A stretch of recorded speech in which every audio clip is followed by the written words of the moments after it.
우리에게 주신 하나님의 말씀 누가복음 1장 5절입니다.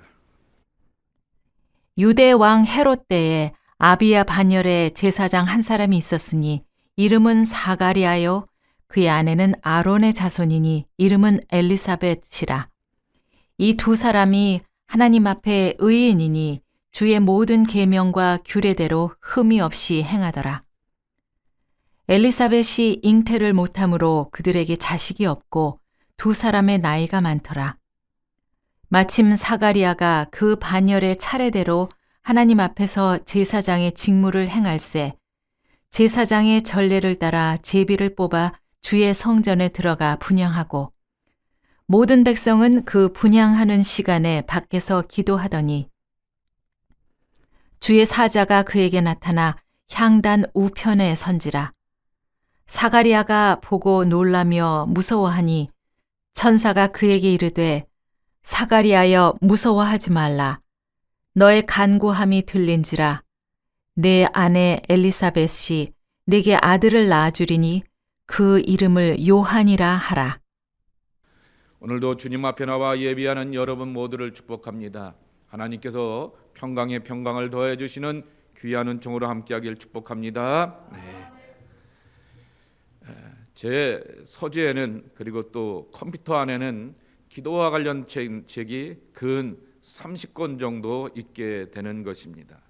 그래서 관련된 기도에 관련된 책들을 쭉 이렇게 리스트를 이렇게 보게 되고 이 교재를 보게 되면서 여러 번 보시게 되는 것이 두 가지에 이렇게 집중해야 되는데, 하나는 이 목사님이 저자 목사님이 성경 본문을 신구약의 다양한 곳에서 기도와 연결시켜서 본문을 찾아놨다라고 하는 것입니다.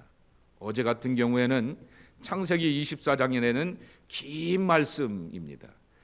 창세기 가운데서 구약 성경 가운데서 가장 긴 말씀이기도 시편을 빼놓은 대화하고는 긴 말씀으로서 이렇게 한 사건을 연결시켜 놓게 되었는데, 기도와 관련되어 있기 때문에 기도와 관련된 그러한 본문과 관련된 반복적인 그러한 숙지가 필요하게 되고 일독이 필요하게 되는 것입니다. 근데 여러분 기억하시는 것은 성경을 읽다가 좀 개역 개정판이 옛날 한자편이라서 어렵고 힘들게 되면 저도 어렵습니다. 그래서 종종 NIV 성경을 이렇게 옆에서 보기도 하게 되고 아니면 이렇게 클릭을 하게 되면서 그 단어의 뜻을 찾아보기도 하게 됩니다. 그때는 여러분들이 표준세 번역이나 공동 번역 또 이렇게 공역을 보아도 되고요, 사역을 보아도 좋습니다. 그 본문의 뜻을 잘 아는 것이 중요하기 때문이라고 하는 것입니다. 그리고 그렇게 본문을 볼 뿐만 아니라 제목들이 보게 되면 짧게 이렇게 교재들마다 스몰 토픽들이 짧게 나와 있게 됩니다. 근데 그렇게 보게 되면 성의 없는 것처럼 보이게 되지만은 혹시 여러분들이 강사 목사님의 유튜브 영상을 보게 되거나 강연을 하게 되었고 작년에 와서 하게 되었을 때는 굉장히 그것을 가지고서 많은 그러한 내용들을 채워가고 있는 것을 보게 됩니다. 그러니 그곳에 또한 또 집중하면서 내가 채워가려고 하는 그러한 간절함도 함께 필요하다라고 하는 것입니다. 그래서 저도 기도와 관련 32여 권의 책 가운데서 뭘 하나 이렇게 볼까라고 하게 되었다가 유대교 영성가였던 유대교인들 가운데서 폴란드에서 건너오게 되었던 하시딤 후예들이 있습니다. 굉장히 깊은 영성만을 추구하게 되고 사람들 앞에서 이렇게 거룩함을 나타내기보다는 자기들 공동체 안에서 신비적인 하나님의 임재를 구하게 되었던 사람들이 있는데, 그 가운데 한 사람이 바로 조슈아 헷셀, 아브라함 조슈아 헷셀이라고 하는 사람입니다. 그 사람이 쓰게 되었던 기도와 관련된 책이 있는데 하나님을 찾는 사람이라고 하는 것이죠. 그것이 1954년에 나오게 되었던 오래된 기도와 관련된 책인데, 이 책은 그가 홀로코스트 대량 600만이 죽는 유대인의 대량 학살 가운데서 유대인들은 철저하게 하나님의 긴 침묵을 경험한 상황 가운데서도 아니 우리가 이렇게 죽어가고 고난당하는데 하나님 왜 우리에게 한 말씀도 안 하시고 어떤 액션도 우리를 위하여 취하지 않습니까? 라고 하는 그러한 좌절을 만나게 되었던 그들 앞에서 왜 우리가 여전히 기도해야 하는가? 라고 하는 것을 이렇게 설명하고 있는 것입니다. 이런 말이 그의 책에 보게 되면 이런 내용들이 나오게 됩니다. 제가 한번 읽어드리겠습니다. 시야에 하나님이 없을 때 우리는 부러진 사다리의 계단처럼 흩어진다라고 하는 것입니다. 여기 계단에 보게 되면은 교회에 이러한 높은 곳에 올라가게 되는 긴 사다리가 있게 됩니다. 그 다리가 부러져 있게 되면은 여기에 있는 전구를 갈거나 이 프로젝트를 이렇게 뭐 하거나 하는 일을 제대로 할 수가 없다라고 하는 것입니다. 기도하는 일은 바로 그와 같다라고 하는 것입니다. 우리의 삶과 존재가 하나님께 올라가는 일인데 기도할 때 우리는 세상 밖으로 나가는 것이 아니라 세상을 다른 환경과 다른 시각으로 바라보게 된다라고 하는 것입니다. 우리는 경제적으로, 사회적으로, 인간관계 속에서 삶의 모드들을 잘 보려고 하게 됩니다. 그러면 그런 사람들을 향하여서 정확하다 말하게 되고 제법 똑똑하다라고 말하게 되는 것입니다. 근데 이 지구상에 그렇게 잘나고 제법 똑똑하고 정확한 사람들이 사람의 마음을 터치하거나 변화를 주지를 못하게 되었고 오히려 냉정하게 우리의 마음과 용기를 꺾어놓을 때가 얼마나 많이 있느냐라고 하는 것입니다. 하나님의 시각으로 보고 그리고 또한 하나님께서 내게 말씀하시고 감동 주시면서 또한 하나님의 은혜 안에서 살아가면서 나도 변화가 되고 세상을 변화할 수 있는 힘과 동력을 얻는 것이 바로 기도의 축복이라고 하는 것입니다. 또 기도를 그는 이렇게 정의하게 됩니다. 기도하면서 삶을 자기 중심에서 자기를 내어 맡김으로 바꿔간다라고 하는 것입니다. 이 김준호라고 하는 제 신학교 선배가 계시는데 서강대 영문과를 나오게 되었던 분입니다. 그분이 이 책을 번역하게 되면서 이렇게 셀프 서렌더라고 하는 자기 항복이라고 하는 말을 조금 더 완곡하게 표현하여서 자기 내어 맡김이라고 이렇게 바꿔서 번역하게 되었던 것입니다. 내 중심으로 보게 되면은 절망스럽습니다. 왜냐고 하면은 나의 시각이라고 하는 것이 기껏 키가 커봤자 190 아래라고 하는 것입니다. 그러나 온 세상을 바라보게 되었던 하나님의 시각으로 그리고 더 넓고 높게 모든 것을 바라보게 되었던 하나님의 시각으로 그리고 다음 것까지도 준비하시게 되었던 그 하나님 앞에서 내가 스스로 항복하면서 내어 맡김 가운데서 나아가는 것이 바로 기도 생활이라고 하는 것입니다. 그러면 또한 이렇게 한 표현 더 쓰게 되는 것입니다. 예배하는 일, 신앙생활이라고 하는 것은 하나님의 관점에서 세상을 보는 일이다라고 하는 것입니다. 예배의 궁극적인 길은 생각을 거룩하게 하고 시간을 성스럽게 하며 말을 성별하며 행동을 정화하는 길이다라고 예배와 신앙을 이렇게 표현하고 정의하였다라고 하는 것입니다. 가끔가다 이렇게 교인들과 이야기를 나누게 되었을 때 어려운 상황들을 말하게 되면은 그 어려운 것 가운데서 자기 하소연들을 많이 할 때가 있는 것을 보게 됩니다. 그러나 그 하소연 속에서 여러분 놓치지 말아야 될 것은 여전히 하나님은 나와 함께하여 주시면서 이 어려운 상황 가운데서 내가 어떻게 반응하고 있는가라고 하는 것을 보신다라고 하는 것입니다. 그런데 거칠은 언어 가운데서 표현의 감정의 깊은 그러한 내용들 가운데서 행동 가운데서 하나님을 불편하게 하고 가족을 불편하게 하고 소중한 사람들을 불편하게 하는 그러한 경험들을 우리가 많이 하게 되는 것입니다. 그러나 나는 정당한 명분을 갖고 있습니다. 이런 힘든 일이 있어서 내가 이렇게 말을 거칠게 하고 행동이 그렇게 돼라고 말하게 되지만은 하나님 앞에 나오게 되었을 때 한번 여러분 스스로가 돌아봐야 될 것은 내 말이 하나님 앞에서 거룩한 말이었던가, 내 말로 인하여서 사람들 앞에서 내 소중한 가까운 사람들 앞에서 행여나 실수한 것은 없는가라고 하는 것을 돌아보면서 예배의 사람으로서 이 모든 것들을 정화시켜가는 것이 필요하다라고 하는 것입니다. 그러면 이 김준호 목사가 이 아브라함 조슈아 헬셀의 기도와 관련된 책에 대하여서 이렇게 평가를 내리게 되는 것입니다. 그 옛날 유대인들은 그들의 고난에 아우슈비츠를 만나게 되었고 600만이 죽어가게 되는 대량 학살을 만나게 되었던 것처럼 지구상에 아우슈비츠가 곳곳에서 있게 된다라고 하는 것이죠. 저마다의 가족의 문제가 있고 육체의 문제가 있고 삶의 고난의 문제가 있게 되면서 기도하면서 하나님 앞에 나가게 되는데, 우리 하나님은 삶의 해답도 우리를 향하여서 위로하실 계획과 방법도 그분의 나름대로의 뜻과 마음으로 갖고 계시다라고 하는 것입니다. 다시 표현하게 되면 누구나 저마다의 삶에는 어렵고 고통스러운 기도의 제목을 갖고 있습니다. 그러나 오늘 본문은 한 종교적 명문 가문의 이야기를 통하여서 그것을 어떻게 풀어가고 있는가라고 하는 것을 들려주고 있다라고 하는 것입니다. 제사장 사가랴의 집에 기도 제목이 있게 되었다라고 하는 것입니다. 우리는 이 본문을 단순하게 볼 수도 있습니다. 예수님보다 육신적으로 6개월 먼저 태어나게 되었던 세례 요한의 출생 이야기, 탄생의 이야기로 이해할 수도 있을 것입니다.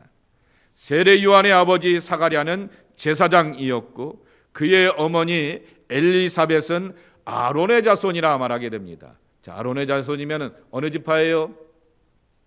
레위 지파이죠. 그러니 레위 지파 사람들 가운데서 제사장이 나오게 되니 제사장 가문이었고 제사장이 될 수 있는 집안의 사람, 이렇게 서로 만나게 되었다라고 하는 것입니다. 종교가 이 백성들 가운데 가장 우선순위였던 이스라엘 사람들 속에서는 경건의 믿음의 가정이라 말할 수 있게 되고 종교적 엘리트의 가정이라 말할 수 있게 되고 그리고 하나님을 찾고 의지하는 믿음의 가정, 기도의 사람들이라고 이렇게 평가하여 말할 수 있을 것입니다. 그런데 그 가정에 뭐가 없다고요? 자녀가 없고, 그리고 이 부모는 늙고 나이가 많아서 육체적으로 아이를 가질 수 없는 그러한 형편과 처지가 되었다라고 하는 것입니다. 근데 여러분, 여기 성경 좀 이따도 설명하겠지만은 반열이라고 하는 단어가 이렇게 하나 나오게 됩니다. 갑자기 저도 그래서 반열 뭐지라고 하게 되었는데, 여러분 아시듯이 내위기에 보게 되면은 제사장도 24반열이 있게 됩니다. 그 반열이라고 하는 것은 쉽게 변하게 되면은 이 한 그룹이 제사하는 그룹으로 들어가게 되었을 때 이번 주는 이 팀이 들어가고 1번 팀, 2번 팀, 3번 팀, 4번 팀, 5번 팀 들어가게 되었을 때 24팀이 있게 되었다라고 하는 것이지요.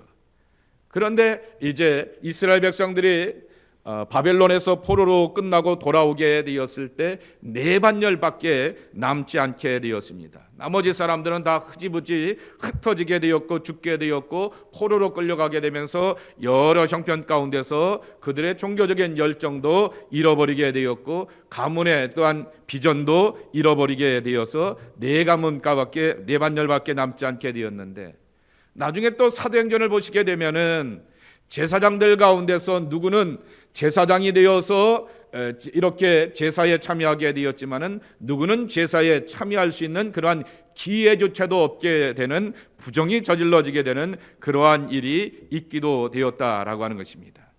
아무튼 사가랴의 반열과 그 조가 분향할 차례가 되어서 성전에 들어가게 되자 하나님의 천사가 많은 그러한 다른 제사장들도 함께 있게 되었는데 그에게 찾아와서 그를 향하여서 자녀가 있을 것이다 라고 말하게 됩니다.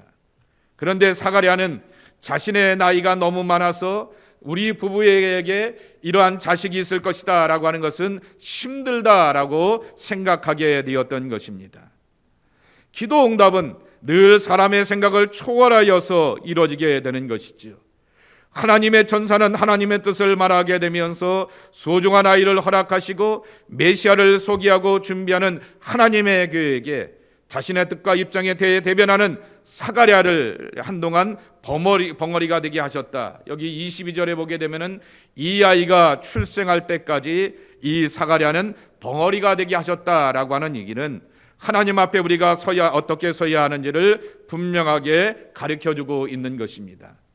하나님은 계획을 갖고 있게 되는데 나는 내 주관과 내 형편과 처지와 내 삶의 조건과 육체적인 조건을 보게 되면서 아닙니다 라고 말하게 되었을 때 바로 하나님은 사가랴에게 벙어리게 하게 되게 하시는 그러한 일을 보여주시게 되었다라고 하는 것입니다.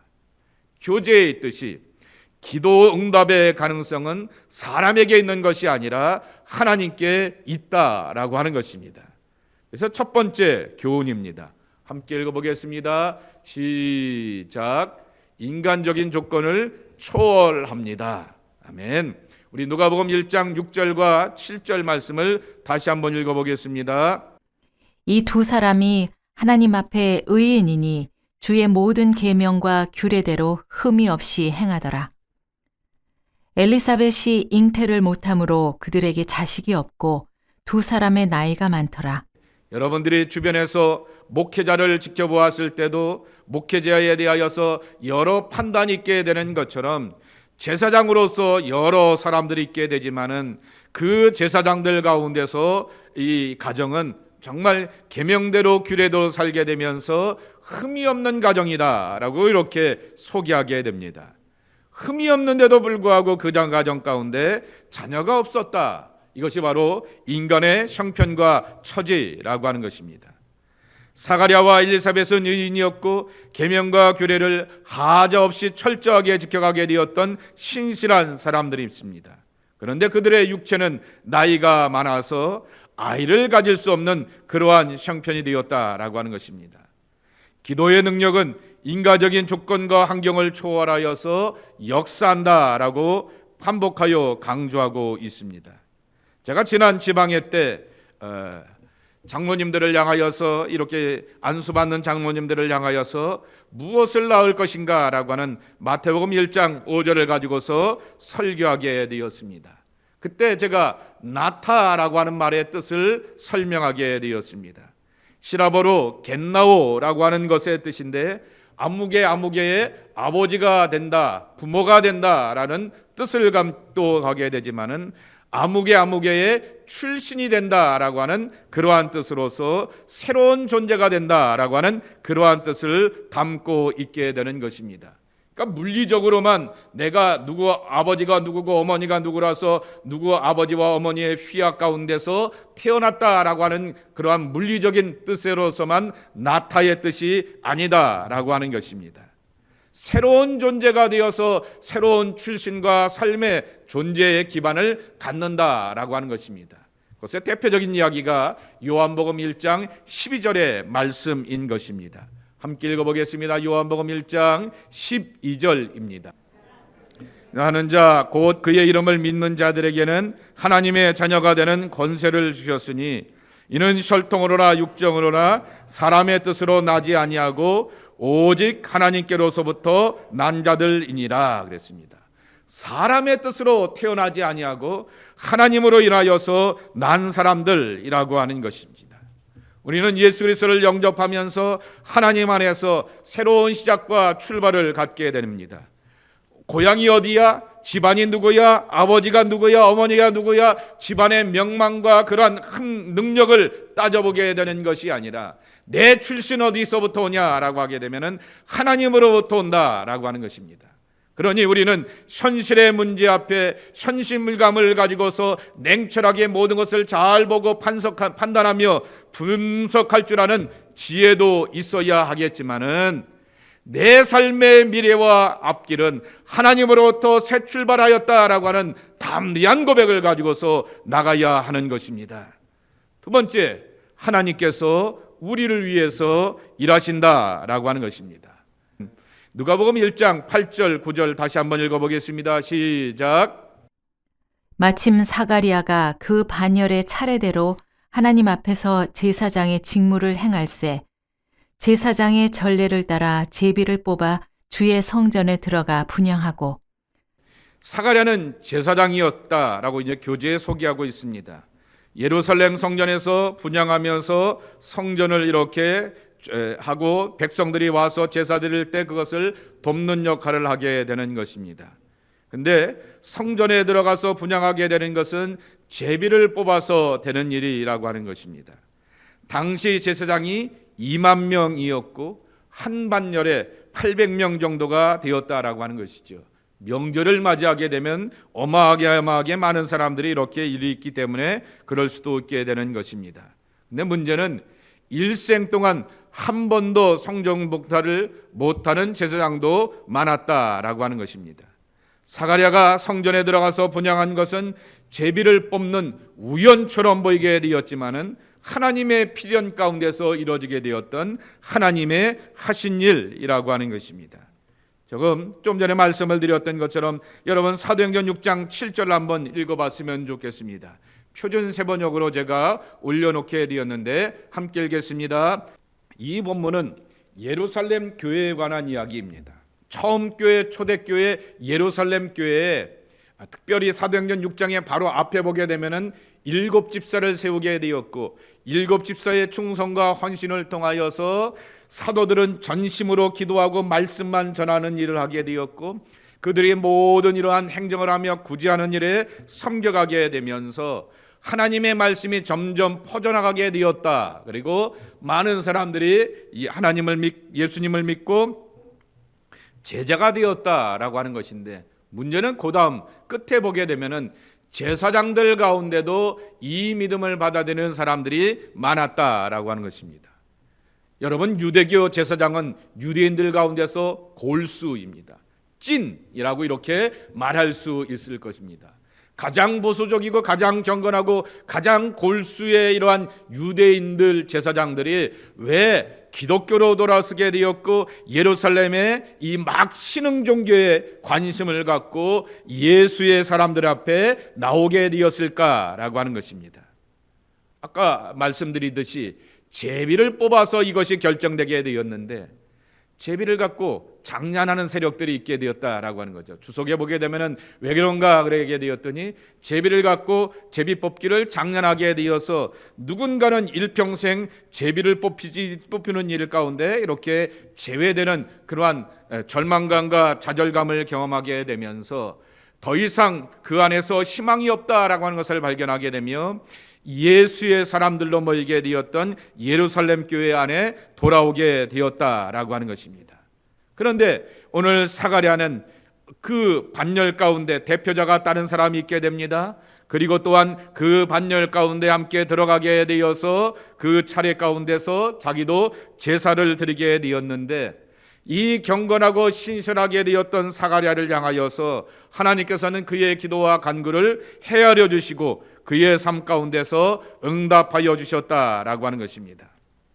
기도하는 사람들에게는 우연히 일이 잘 되는 것 같아 보이게 되지만은 모든 것을 하나님께서 하여 주신다라고 하는 것을 말씀하여 주고 있는 것입니다. 그런데요, 사무엘상 10장 21절과 22절 말씀에 보게 되면은 지난주에 우리가 이 사울 왕이 왕이 되기 전에 사무엘에게 미리 전날 밤에 하나님께서 예고하여 주시고 준비하게 하시고 말씀하여 주셔서 하나님의 계획을 보여주시게 되었던 것처럼 이제 사무엘이 백성들을 다 모읍니다. 여러분이 잘 알고 있는 미스바 광장에다가 백성들을 다 불러 모읍니다.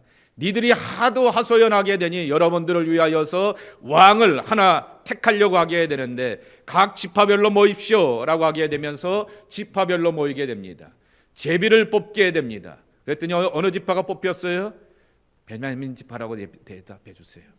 어느 지파라고요? 왜냐하면 사울이 베냐민 지파이기 때문에 그렇죠. 베냐민 지파가 뽑히게 되었습니다. 또 그 지파 가운데만 이렇게 놔두게 되고 그 안에서 이렇게 또 한 사람을 뽑게 되었습니다.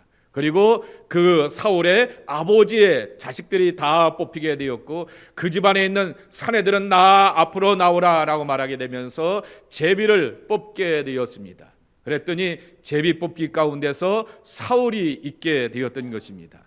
그런데 기가 찬 것은 여기 22절 말씀에 보게 되면은 그러므로 그들이 또 여호와께 묻되 그 사람이 여기 왔나이까? 여호와께서 대답하시되 그가 진보따리들 사이에 숨었느니라 하셨더라 그랬습니다. 근데 바로 앞에 보게 되면은 사무엘이 사울에게 뭐라고 말하냐고 하게 되면은, 이제 내가 백성들을 불러 모아서 너를 이렇게 뽑고 선택하시는 하나님의 제비 뽑기 가운데서 네가 선택될 것이다 라고 말해 주었음에도 불구하고 오늘 이 사울왕은 짐짝 사이 속에, 표준세 번역이나 공동 번역이면 짐짝이라고 나와 있게 됩니다. 이 진보다리들 사이에 숨었느니라 라고 이렇게 소개하여 주고 있는 것을 보게 됩니다. 제비를 뽑는 것이 우리는 잘 알고 있습니다. 사람은 제비를 뽑지만은 결정은 하나님이 하신다라고 하는 그 말씀과 같이 그것에 대하여 도저히 순응하지 못하게 되었던 연약한 자의 모습이 바로 이 사울왕의 모습이었다라고 하는 거죠. 그러나 하나님은 계획하시고 작정하시고 마음먹은 것 가운데서 사울을 이스라엘의 첫 번째 왕으로 택하여서 백성들의 지도자로 뽑는 하나님의 계획에 성취를 보여주셨다라고 하는 것입니다. 세 번째입니다. 기도 소리가 하나님께 들렸다라고 하는 말씀이라고 하는 것입니다. 자, 누가복음 1장 13절 말씀입니다. 함께 읽어보도록 하겠습니다. 천사가 그에게 이르되 사가랴야 무서워하지 말라. 너의 간구함이 들린지라. 내 아내 엘리사벳이 내게 아들을 낳아주리니 그 이름을 요한이라 하라. 분명히 사가랴는 나도 내 아내도 나이가 많이 들어서 육체적으로 한계가 있습니다 라고 하면서 스스로의 한계에 대해서 인정하게 되었지만은, 그러나 그 가정 가운데 자녀가 없음으로 오게 되었던 기도의 제목을 알고 계셨기에 하나님께서는 이렇게 천사를 통하여서 말씀하여 주셨습니다. 내 간구가 내게 들렸다라고 하는 것입니다. 소리를 들었다는 내용이 아니라 말씀하고 있습니다. 바로 소리를 들었다라고 하는 것에 소리를 듣는 쪽이 도리어 반응하였다라고 하는 것입니다. 정말 김소래 씨와 같이 불러도 대답 없는 이름과 같은 하나님의 침묵을 우리가 경험하게 되는데, 소리는 내가 질러도 상대방이 반응하지 않게 되면 아무런 무용지물이게 되는 것이죠. 그런데 성도들의 기도와 간구 소리는 큰 소리로 외치던 간절함으로 외치던 마치 한나가 술 취한 여인처럼 그렇게 애절한 마음으로 외치던 우리의 기도와 간구는 다 하나님 앞에 연락되고 하나님께서 들으신다라고 하는 사실입니다. 성도의 기도는 하나님께서 반드시 들으신다라고 하는 것입니다. 스펄전이 기도와 관련된 책 기도 레슨에 보게 되면은 이렇게 말씀하여 주고 있습니다. 기도 자체는 오로지 성령만이 가르칠 수 있는 기술이며 성령은 모든 기도의 공급자가 된다라고 하는 것입니다. 그래서 우리는 힘들고 어려웠을 때 기도를 위해서 기도해야 한다라고 하는 것입니다. 기도할 수 있을 때까지 기도해야 한다라고 하는 것입니다. 기도하도록 도와달라고 기도해야 한다라고 하는 것입니다. 육신이 아프고 삶이 여러 가지로 힘들고 괴롭다라고 하여서 기도를 포기해서는 안 되는 것이고, 내 기도의 자리에는 하나님의 성령이 나를 도와주시고 힘주시고 위로주시기에 그분의 현존과 임재 아래서 기도하면서 그리고 거룩한 감동으로 나가야 한다라고 하는 것입니다. 그러며 스펄전이 이런 유명한 말을 하게 되었습니다. 노마의 한 소년과 같이 기도하라. 우리 아버지가 바로 황제요 그랬습니다. 무슨 소리냐라고 하게 되면은 스펄전이 이러한 예화를 들려놓게 됩니다. 한 꼬마 아이가 노마의 대로에서 겁도 없이 이렇게 위험을 잡고 폼을 잡으면서 당당하게 이렇게 걸어가고 있게 되는 것입니다. 그러나 이 아이를 알아보지 못하게 되었던 노마의 병사들이 얼마 있지 않아서 황제가 오게 될 테니 너는 여기 밖으로 비켜 라고 말하게 되는데, 그는 당당하게 그 길을 향하여서 폼을 잡고 걸어가고 있었다라고 하는 것입니다. 왜 그런가 라고 하게 되었더니 그 아버지가 황제였기 때문이다라고 하는 것입니다. 하나님이 우리의 아버지가 되신다라고 하는 것은 이러한 마음과 고백을 가지고서 기도한다라고 하는 것입니다. 몸이 아프고 삶의 연약함을 경험하게 되고 부족함을 경험하게 되면은 엄청난 열등감과 자기 외소를 경험하게 되지만은, 문제는 내 아버지 하나님은 만물의 주권자시요 모든 삶을 주관하시는 선하신 분이요 나의 삶 가운데서 선을 이뤄가시는 아름다운 분이라고 오늘 우리가 예배의 부름의 말씀 가운데서 분명하게 배웠다라고 하는 것입니다. 내 아버지는 황제보다 뛰어나고 모든 것을 가지신 분, 이것이 바로 우리의 고백이 되어야 할 것입니다. 사라야의 기도 응답을 통하여 간절함 가운데는 응답이 있다라고 하는 공식이 아니라 하나님의 자녀로서 우리는 나의 존재를 확인하게 되고 하나님 앞에 기도하면서 하나님을 만나면서 내적인 확신 가운데서 나가는 사람들이 되어야 하겠다라고 하는 것입니다. 네 번째, 기도 응답은 기적이다라고 말하게 되는데 저는 이렇게 바꿔서 말하고 싶습니다. 오늘도 하나님은 우리의 삶 가운데 기적을 이뤄가시길 원하신다라고 하는 것입니다. 우리가 여러분 상식을 얘기 들으려고 하면 저보다 똑똑하고 말 잘하고 해박한 사람들한테 가서 들으시면 됩니다. 그분들의 상식, 그들의 뛰어난 언변을 들으면 됩니다. 그런데 우리가 하나님의 말씀으로 함께 듣게 되는 것은 하나님이 살아계시고 우리의 경험과 상식을 뛰어넘는 하나님의 초월적인 세계와 신비로 우리를 이끌어 가신다라고 하는 것을 우리는 분명히 믿기에 그 하나님의 능력을 따라서 나오게 되는 것입니다. 자, 누가복음 1장 18절 20절의 말씀입니다. 함께 읽겠습니다. 사가랴가 천사에게 이르되 내가 이것을 어떻게 알리요? 내가 늙고 아내도 나이가 많으니이다. 천사가 대답하여 이르되 나는 하나님 앞에 서 있는 가브리엘이라. 이 좋은 소식을 전하여 내게 말하라고 보내심을 받았노라. 보라, 이 일에 되는 날까지 내가 말 못하는 자가 되어 능히 말을 못하리니 이는 내가 내 말을 믿지 아니함이거니와 때가 이르면 내 말이 이루어지리라 그랬습니다. 하나님의 천사가 아들을 낳을 것이다 라고 말하게 되었지만은 사가랴는 자신의 육체의 조건과 아내의 육체의 조건을 말하게 되었던 것입니다.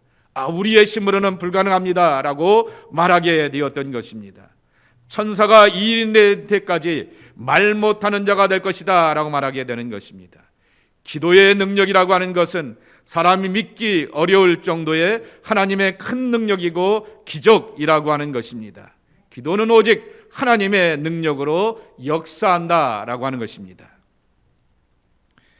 재미난 것은 스펄전이 기도와 관련된 책들을 여러 권 쓰게 되었습니다. 근데 노빈슨 크로스의 기도라고 하는 책이 있게 되고요. 그의 기도와 관련된 그러한 책들을 쭉 읽다 보게 되면 조금 전에도 말씀을 드렸던 기도 레슨이라고 하는 책에도 보게 되면은 노빈슨 크루소 표류기를 쭉 다루고 있게 됩니다. 그러면서 자기가 이 노빈슨 크루소의 표류기를 무려 20번이 넘게 읽었다라고 말하게 됩니다. 그러면 종종 그분의 설교집을 읽다 보게 되면은 그 노빈슨 크루소의 이야기를 자주 인용하는 것을 보게 됩니다. 그가 무인도에서 표류하게 되는 것입니다. 거기서 식인종들을 만나게 되고 그들과 대결하면서 이겨내는 이야기가 그 안에 나오게 됩니다. 그리고 한편으로는 영국의 반란군이 이렇게 들어오게 되었다가 그 섬에 머물면서 그 반란군을 진압하게 되고 그것이 계기가 되어서 고향으로 돌아가게 되었고 성공하는 이야기도 그 안에 담겨져 있게 되는 것입니다. 그리고 식은종이었던 한 사람 프라이데이라고 하는 사람이 변화되어서 정상적인 사람으로서 돌아오게 되었던 변화와 회심에 관한 이야기들, 이 다양한 시각 가운데서 노빈슨 크루소의 이야기를 지켜보게 될 것입니다. 그런데 이 책을 쓰게 되었던 다니엘 디포가 원래는 장로교 목사입니다. 근데 이것도 해보고 저것도 해보고 다 안 되다가 나이 60에 이 소설을 쓰게 되면서 요새 사람들 말로 말 그대로 대박을 치게 되었던 것이죠. 그러면서 이 책 가운데서 좋은 결과를 맺게 되었는데 거기에 나오게 되었던 유명한 성경 구절이 있게 되는 것입니다. 시편 50편 15절의 말씀이라고 하는 것입니다. 함께 읽겠습니다. 시편 50편 15절 말씀입니다. 시작. 나를 부르라 내가 너를 건지리니 내가 나를 영화롭게 하리라. 아멘. 예. 환난 날에 나를 부르라 그랬습니다.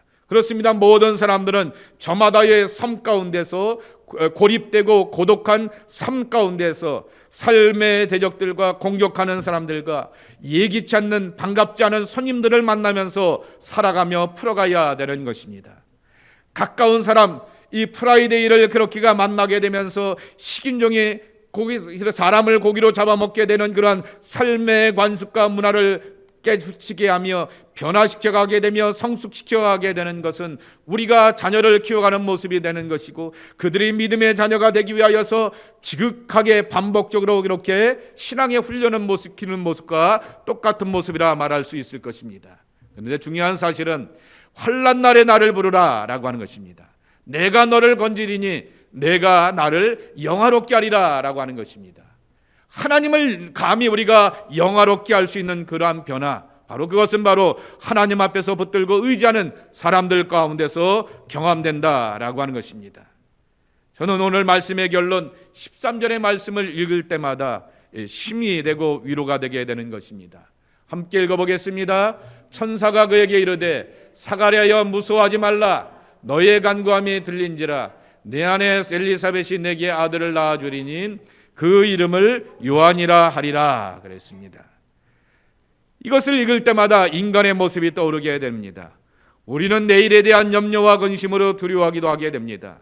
한편으로는 사가랴에게 반가운 소식을 전하게 되는 가브리엘 천사가 다가오게 되었지만은 전능하신 하나님의 초월적인 신비를 경험하면서 마음 가운데 두려워 떨기도 하게 되는 것입니다. 그러나 하나님은 사가랴의 간절한 기도를 들어주셨고 사가랴의 삶의 판도를 받고 가시게 되는 응답과 함께 주체할 수 없는 기쁨과 그리고 모든 사람들에게 유익이 되는 즐거움을 더하여 주셨다라고 약속하고 있는 것입니다.